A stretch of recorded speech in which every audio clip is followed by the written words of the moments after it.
اعوذ باللہ من الشیطان الرجیم بسم اللہ الرحمن الرحیم فما استمتعتم به منہن فآتوہن اجورہن فریضۃ، سورہ نساء آیت نمبر 24۔ آج میں جس ٹاپک پہ مختصر سی گفتگو کروں گا وہ ٹاپک ہے متعہ۔ متعہ عربی لفظ ہے جو ہمارے اردو میں اور زبانوں میں بھی استعمال ہوتا ہے۔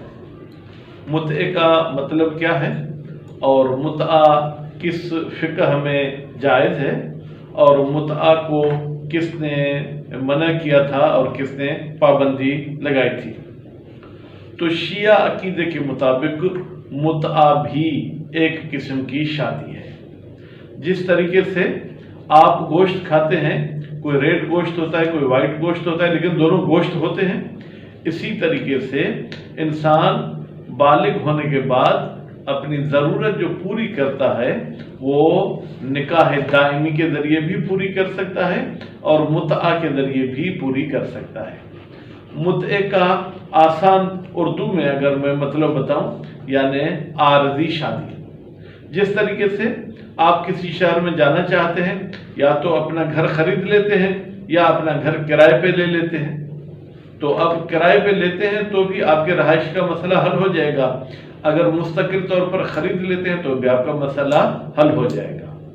اچھا، نکاح اور متعے میں کیا فرق ہے اور کون سی چیزیں مشترک ہیں؟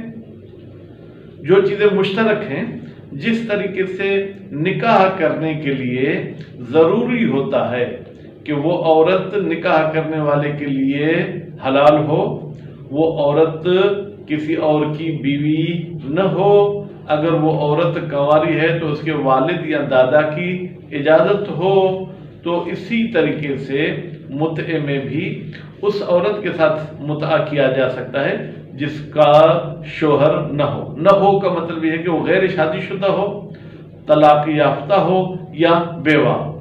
اگر وہ کنواری ہے تو اس کے سرپرست یعنی والد یا دادا کی اجازت ضروری ہے، اور اگر وہ یتیم ہے، بیوہ ہے، مطلقہ ہے، تو پھر اس کے ساتھ متعہ کرنے میں ان کی اجازت ضروری نہیں۔ اگر خود وہ عاقل، بالغ اور رشیدہ یعنی اچھا برا سمجھتی ہے تو پھر وہ خود اپنا متعہ کر سکتی ہے۔ جس طریقے سے نکاح کے سیغے ہیں، نکاح پڑھا جاتا ہے، اسی طریقے سے متعہ بھی پڑھا جاتا ہے۔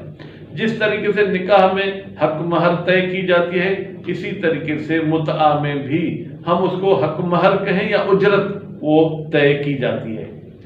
فرق صرف یہ ہے کہ نکاح میں بیوی کا نان نفقہ شوہر پر واجب ہوتا ہے، اور بیوی اور شوہر اگر مر جائیں تو وہ ایک دوسرے کے وارث بن سکتے ہیں، لیکن متعہ میں عورت کو وہی جو اجرت ملتی ہے اس کے بعد نان نفقہ عورت کا متعے والے بندے پر واجب نہیں ہے۔ دوسری بات، اگر متعے کی مدت کے دوران مرد مر جائے تو عورت اس کی وارث نہیں بن سکتی، عورت مر جائے تو وہ مرد اس کا وارث نہیں بن سکتا ہے۔ البتہ ان سے جو اولاد ہوگی وہ جائز اولاد، حلال اولاد ہوگی، وہ اپنے اس باپ سے بھی میراث اٹھائیں گے، اور اپنی ماں بھی اگر ان کی مر جائے تو ماں سے بھی جو وہ میراث کا حصہ پائیں گے۔ اگر وہ 2 یا 3 4 جو متعے سے اولاد ہوئی وہ بھی ایک دوسرے کے وارث ہوں گے، بیوی اور شوہر ایک دوسرے کے وارث نہیں ہوں گے۔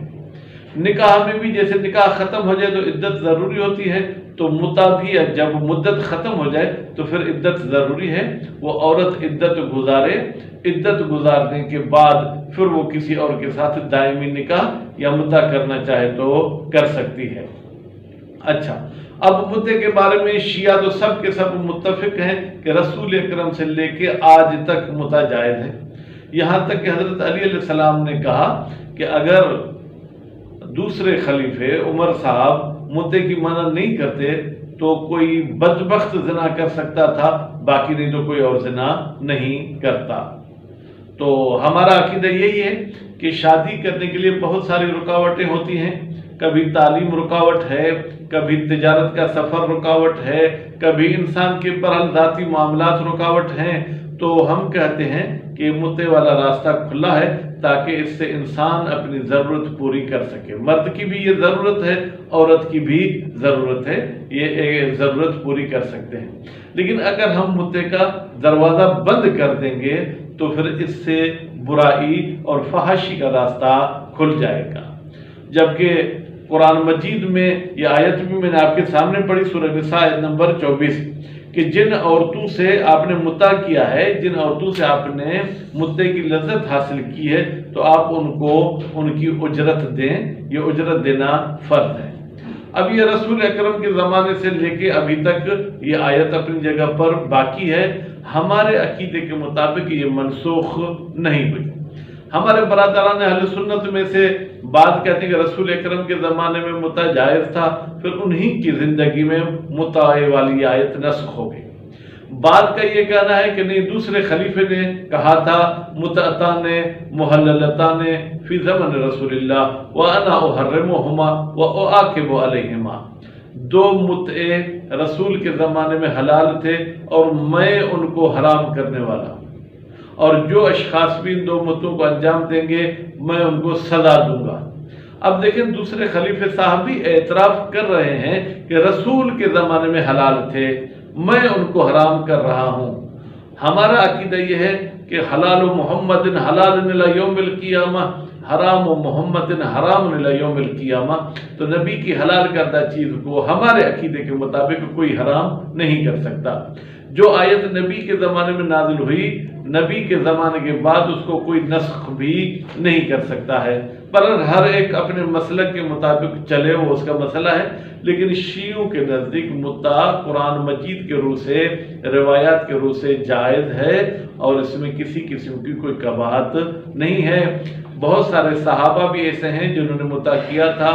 متع کی اولاد بھی ان میں سے اگر آپ ڈھونڈیں گے تو کوئی 2-4 نکل آئیں گے. تو بہرحال اس زمانے میں یہ جو ہے کیا ہے وہ جائز تھا.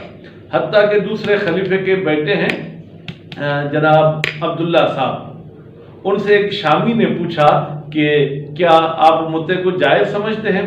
تو انہوں نے کہا کہ جی ہاں جائز سمجھتے ہیں. کہا کہ آپ کے والد صاحب نے تو منع کیا ہے. تو حضرت عبداللہ نے یہ کہا اترک سنت نبی وآخذ قول ابی، کیا میں نبی کی سنت چھوڑ کے اپنے بابا کا قول لوں گا؟ تو اس حوالے سے بہرحال فقہ جعفریہ میں یہ مسلم بات ہے کہ یہ جائز ہے، اس میں کسی قسم کی کوئی پابندی نہیں.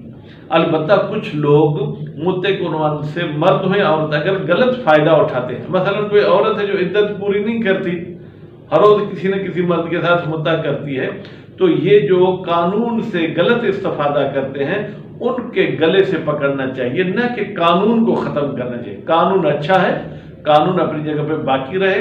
جو قانون سے غلط فائدہ اٹھاتے ہیں ان پہ پابندی لگنی چاہیے. امید ہے کہ جن دوستوں کے ذہن میں متع کے حوالے سے کوئی سوالات تھے یا غلط فہمی تھی وہ دور ہو جائے. امید ہے اللہ تعالی ہمیں دین پر عمل کرنے کی توفیق عنایت فرمائے. والسلام علیکم ورحمۃ اللہ وبرکاتہ.